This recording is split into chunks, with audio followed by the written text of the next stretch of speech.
திமுக ஆட்சி குடும்ப ஆட்சியாக மாறிவிடுகிறது என முன்னாள் அமைச்சர் கே.சி. வீரமணி குற்றம் சாட்டியுள்ளார். திருவண்ணாமலை நாடாளுமன்ற அதிமுக வேட்பாளர் கலியபெருமாளை ஆதரித்து ஜோலார்பேட்டை தொகுதிக்குட்பட்ட பகுதிகளில் அதிமுக முன்னாள் அமைச்சர் வீரமணி வாக்கு சேகரிப்பில் ஈடுபட்டார்.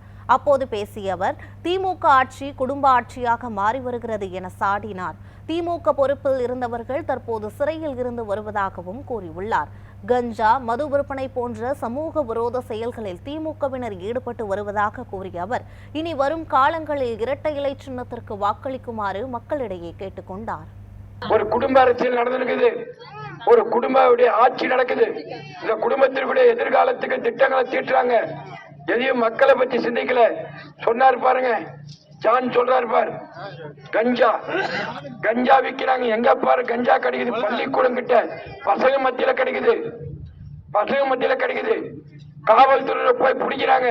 பிடிச்சா திமுக காரன் எம்எல்ஏவும் மந்திரியும் விட்டுருங்கன்னு சொல்றாங்க.